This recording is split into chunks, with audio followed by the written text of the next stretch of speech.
Bonjour, aujourd'hui je vais vous faire une vidéo importante pour moi parce que j'ai partagé ces dernières semaines des choses essentielles par rapport à la foi et je vais être très claire, je vais parler dans cette vidéo de choses qui sont complètement personnelles depuis mon regard et je vais énormément parler de Jésus, je vais quasiment parler que de Jésus et de ce retour dans ma vie de Jésus. Alors j'ai dit que j'allais parler d'un point de vue personnel dans le sens où libre à vous dans les commentaires de partager votre vécu.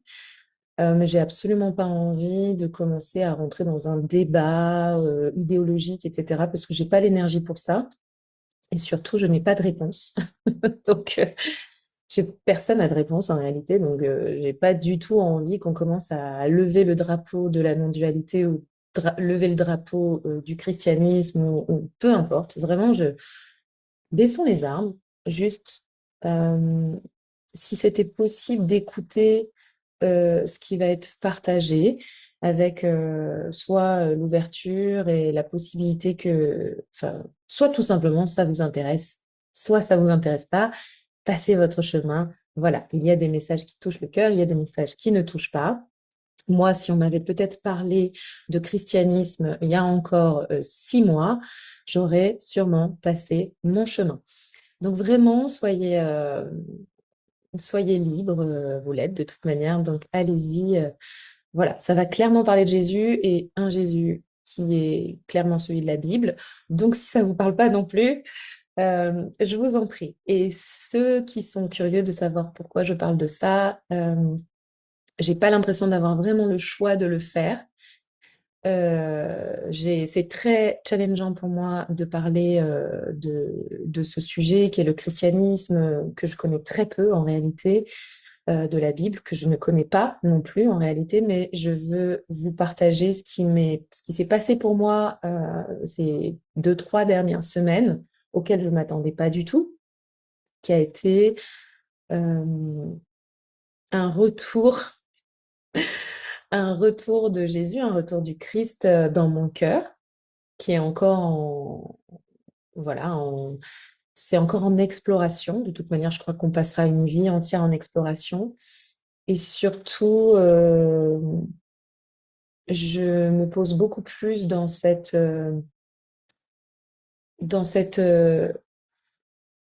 écoute de ce que je vais vraiment parler en nom de Jésus. J'ai beaucoup parlé, et pendant des années, je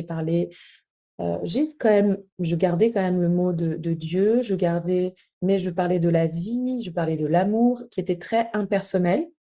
Et c'est vrai que quand on chemine dans la non-dualité, on en vient à... C'est terrible hein, ce que je vais dire, et c'est mon regard à moi. Donc, tous les ayatollahs de la non-dualité feront ce qu'ils veulent et diront ce qu'ils veulent. Depuis mon regard, c'est une forme, euh, en tout cas ce qui m'est apparu là, c'est violent, hein. Pour moi, ça a tué Dieu dans le fait d'un Dieu extérieur. On réalise qu'on est Dieu, ok, mais non en fait. Dans le sens où il y a le mot qui m'est tout de suite apparu, c'est ayons un peu d'humilité, de se rendre compte qu'il y a une intelligence à l'œuvre qui est tellement plus grande que nous, sûrement, qui est aussi nous, qui nous traverse, mais nous n'avons pas accès à cette intelligence dans son intégralité, et heureusement, parce que je pense qu'on pourrait devenir fou. Donc on a accès à une petite part, on a accès à cette intelligence, mais cette intelligence est au-delà de nous, elle est sûrement nous, mais elle est bien plus grande que nous. Et dans ce message que j'aimerais faire passer, c'est plus fort, ça nous dépasse. Ayons l'humilité de mettre un genou à terre. Et ça, je crois que c'est un truc on a aussi cette grandeur en nous, et je dis pas qu'il faut se rabaisser, se mettre ventre à terre et tomber dans le travers de, de craindre Dieu comme quelque chose de terrible, quelque chose d'horrible. Mais ayons quand même juste peut-être cette humilité de dire que peut-être je ne sais pas et que peut-être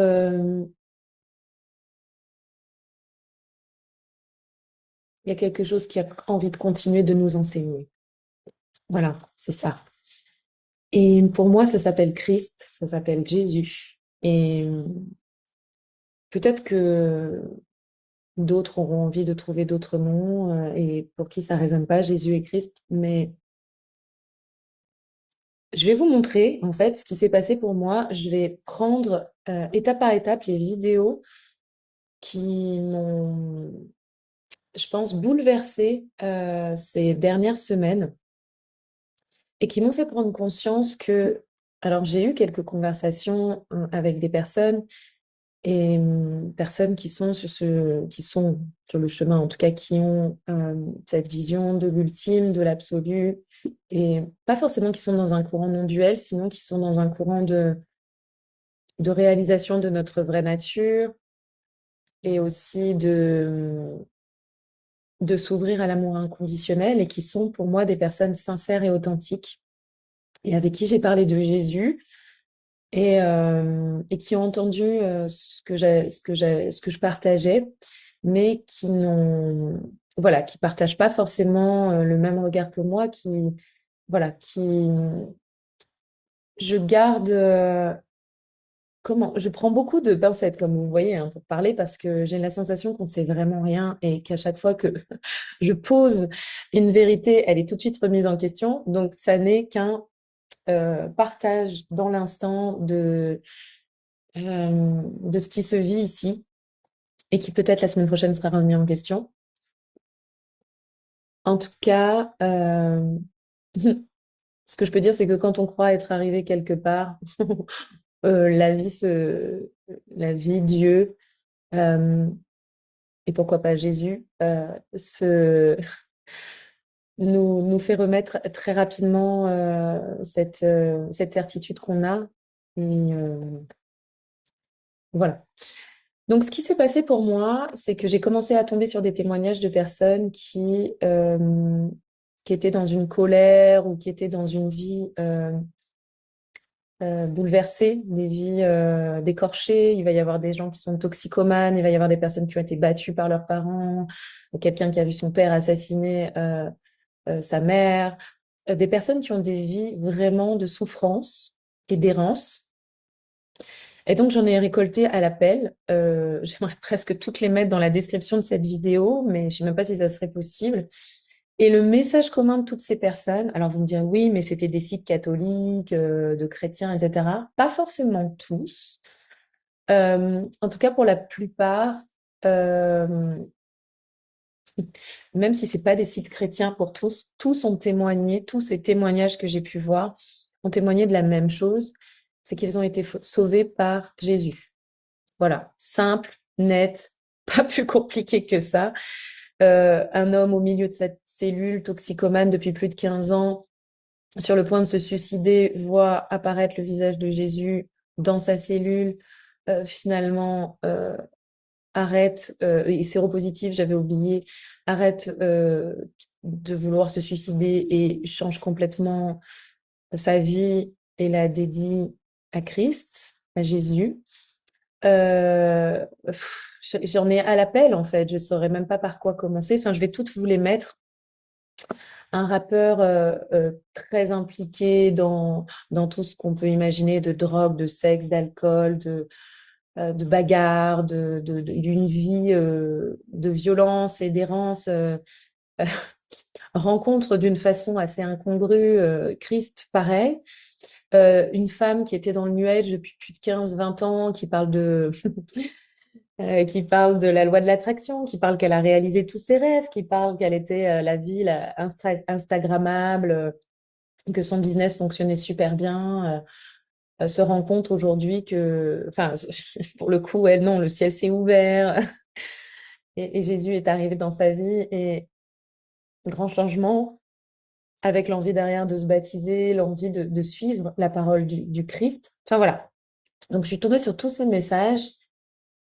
Et ce qui s'est passé pour moi intérieurement, ça a été ce que j'ai partagé à mon conjoint, c'était que ça a été une grande crise de foi. Crise de foi dans le sens où je sais plus où j'en suis, quoi. Qu'est-ce qui se passe? Qu'est-ce qu'on fait de tout ça? Voilà, parce que finalement, la non-dualité nous dit que voilà, tout part de nous, nous sommes ce que nous croyons, qu'il faut lâcher toutes les croyances, qu'il faut tout abandonner totalement. Alors, je l'entends ce message-là, je l'entends le message de l'abandon, et sûrement qu'il y a un attachement ici à Jésus encore, et vous me direz, voilà, Olivia, elle est dans un attachement au Christ, donc voilà, elle n'a pas tout à fait lâché tous les attachements, et c'est OK en fait. Oui, non, je n'ai pas lâché, ou du moins, disons que Christ est revenu d'une manière, enfin Jésus est revenu d'une manière très douce, bienveillante, et je me suis sentie vraiment toute petite avec tout ce message non duel.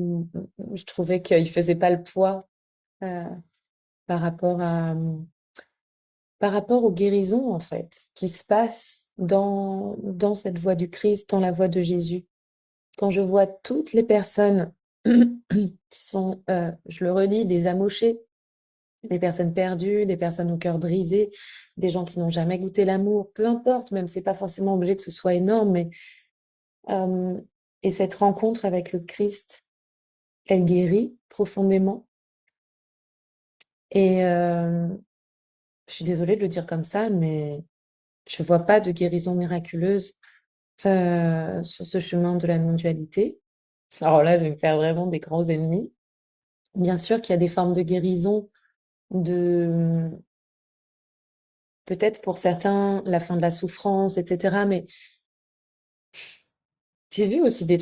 Alors, on pourra dire dans le christianisme, on pourra dire partout, partout, partout, il y a des choses abjectes, il y a des choses horribles, mais je ne veux pas rentrer dans ce débat-là. Je parle de... euh,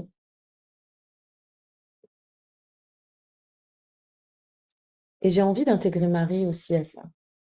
En fait, il y a plusieurs années, je tiens aussi à rajouter, j'avais vu le documentaire extraordinaire de Pierre Barnerias sur le troisième secret, Marie et le troisième secret. Je pense que vous l'avez peut-être vu, qui parle du troisième secret de Fatima. Fatima, c'est ce lieu au Portugal où est apparu euh, aux yeux de milliers de personnes un miracle. Le soleil s'est mis à danser, etc. Enfin, je ne vais pas évoquer tout ça ici. Mais quoique, en fait, j'aurais presque envie de faire une vidéo où je mets bout à bout toutes les choses qui me font, waouh, qui me créent beaucoup de confusion dans le sens où c'est comme, euh, c'est comme ces miracles-là créent une rupture spatio-temporelle et nous ramènent comme ça dans un espace d'essentiel. Comme si ça nous disait, OK, là, ça suffit en fait de faire de la merde, ça suffit de toutes nos conneries, tournez-vous vers l'essentiel. Tournez-vous vers le cœur, tournez-vous vers Dieu, tournez-vous vers l'amour. Alors peut-être que beaucoup d'entre vous sont déjà à fond dans la spiritualité, mais est-ce qu'on est tourné vers, on est souvent tourné vers la création. Il y a un retour à l'animisme assez énorme, etc. Mais là, je pose la question de euh, est-ce qu'on se tourne vers Dieu aussi? Pour avoir écouté énormément de témoignages de personnes euh, qui ont aussi vécu des états de mort imminents et qui rencontrent aussi Jésus. Et Jésus leur dit cette chose-là, est-ce que, est-ce que tu m'accueilles dans ton cœur, en fait? Et je crois que c'est une question importante et je me sens vraiment, je me sens presque dans, un peu poussée dans l'obligation de faire cette vidéo sans trop savoir où ça nous mène, sans trop savoir pourquoi. Et il y a une autre vidéo qui m'a juste tellement touchée, c'est celle sur le linceul, le linceul de Turin. Je vais mettre aussi cette vidéo en description. Et au moment où j'ai écouté ce, ce scientifique parler du linceul de Turin et de ce que ça représente, j'ai senti dans mon corps, et je suis pas la seule, je l'avais partagé aussi à d'autres amis, j'ai senti dans mon corps, mais même pas un dixième bien sûr, mais j'ai senti waouh, la souffrance dans la description, ce linceul, pour vous faire court par rapport à l'histoire, peut-être certains ne savent pas ce que c'est. Le linceul de Turin, c'est un tissu qui a été récolté, recueilli, qui aurait apparemment été posé sur le corps du Christ après la crucifixion et qui aurait imprégné, qui aurait comme un négatif où l'image d'un homme serait apparue. Et il y a encore beaucoup de questionnements par rapport à comment cette image est apparue parce que c'est pas de la peinture, c'est pas chauffé, c'est comme un négatif sur un appareil photo.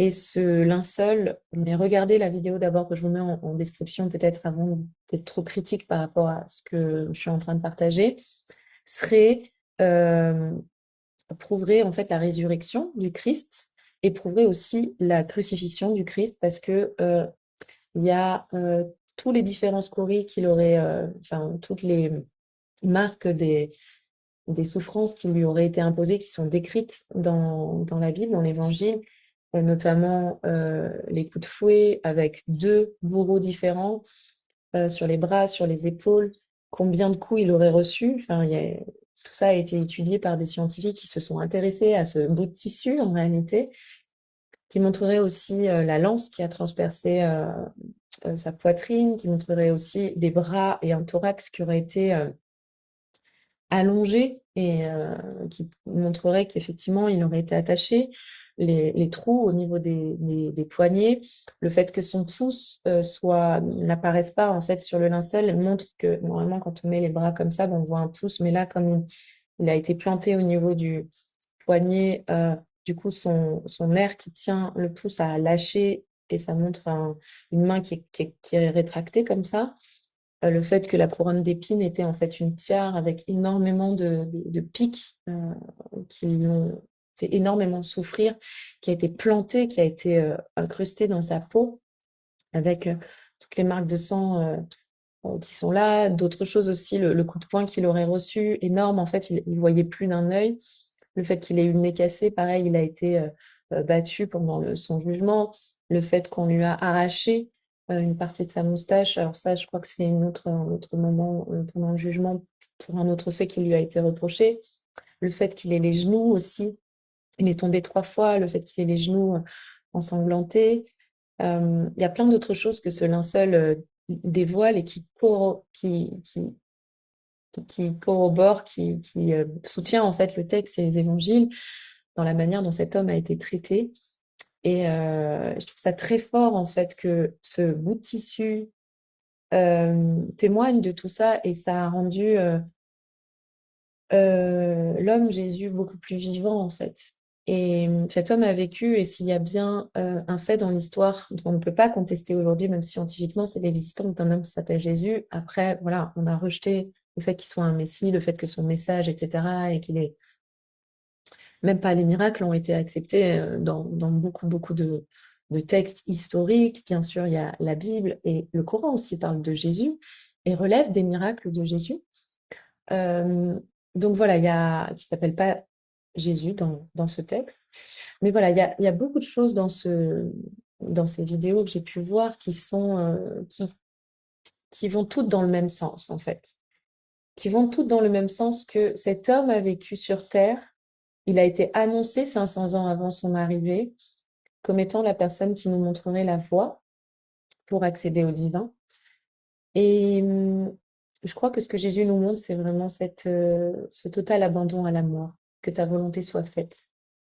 Et le fait que, après avoir vu cette vidéo sur le linceul, j'ai compris à quel point il était vivant. C'est pas un être qui est mort, il est vivant. Et il est vivant dès qu'on parle de lui, il est vivant dès qu'on le prie, il est vivant dès qu'on pense à lui, il est vivant dès qu'on parle de lui, et il est vivant en chacun de nous. Et, euh, et c'est fort de dire ça parce que il est aussi un modèle et un exemple euh, de l'amour total et aussi de notre capacité à changer le monde, en fait, par la prière, par, euh, par le fait de laisser en nous sa parole, nous guérir, nous restaurer, nous soigner, soigner nos chairs, soigner nos cœurs, soigner nos esprits. C'est pas obligé que ce soit des miracles extraordinaires, mais c'est possible que ce soit une voie de guérison de nos cœurs, que ce soit un message. Et j'ai l'impression qu'aujourd'hui, Christ, il est en train de rappeler tous ces moutons égarés. J'ai beaucoup entendu de personnes quand j'ai témoigné, là, quand j'ai partagé en story, j'ai eu beaucoup de messages, j'en avais presque jamais eu autant, qui m'ont dit, moi, je vis la même chose en ce moment, moi, je vis la même chose en ce moment, moi, je suis touchée de la même manière en ce moment. Je suis aussi touchée par la série The Chosen, où le héros, enfin le héros, où l'acteur qui vit actuellement, qui joue le rôle de Jésus, vivait une grande perte dans sa vie. Il a prié Dieu, il a prié le Seigneur et il a eu ce rôle qui a changé sa vie. Il vit dans la foi.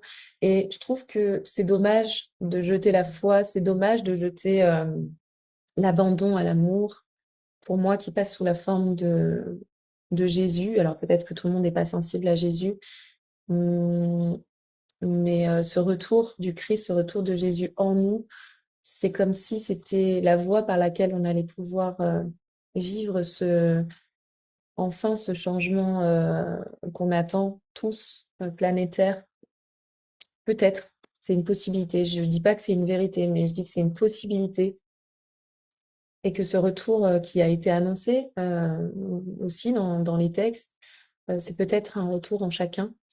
Et je crois vraiment en la guérison des cœurs, je crois en la guérison de la chair par le message de Jésus, de Dieu à travers les évangiles, mais pas que, à travers chaque prophète euh, et à travers les apôtres aussi, qui ont réalisé des miracles. Ça, je ne le savais pas, mais après la vie de Jésus, même s'ils se sont détournés de lui au moment de la crucifixion, sauf Jean, ils l'ont tous suivi après, au moment de la résurrection, et ils ont tous fait des miracles, et ils sont tous morts en prière pour leurs ennemis, pour que leurs ennemis puissent ouvrir leur cœur.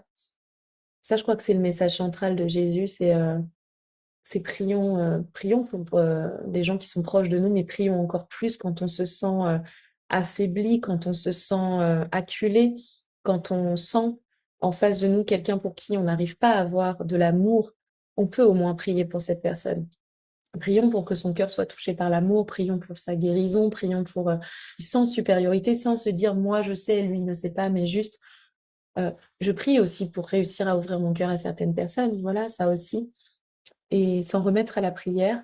Alors certains m'ont posé la question, pour ceux qui connaissent Pierre Leray-Guillemé, qui est en train de faire des prières de guérison en ce moment, est-ce que c'est lié à ça? J'en ai aucune idée. Il s'avère que Pierre a commencé à refaire des prières il y a à peu près 2 mois, je crois. J'ai été à une prière du mercredi soir et oui, j'ai été touchée par le fait qu'il prie Jésus, mais je crois que Jésus, c'était déjà là dans ma vie, mais pas aussi fort. Alors peut-être que c'est suite à la prière auquel j'ai assisté, j'en ai aucune idée, je peux pas faire de conclusion, voilà, je saurais pas dire.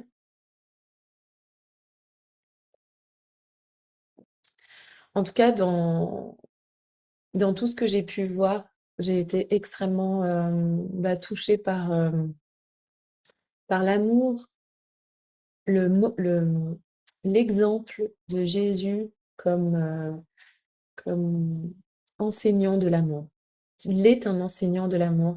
Et si on est perdu, si on est triste, si on est dans un questionnement, c'est accessible à tous de se tourner vers lui et de lui demander de nous guider.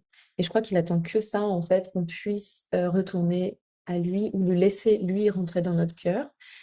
Et, et c'est un extraordinaire guide euh, pour retrouver ce chemin de l'amour universel, de l'amour de nous, de l'amour de l'autre.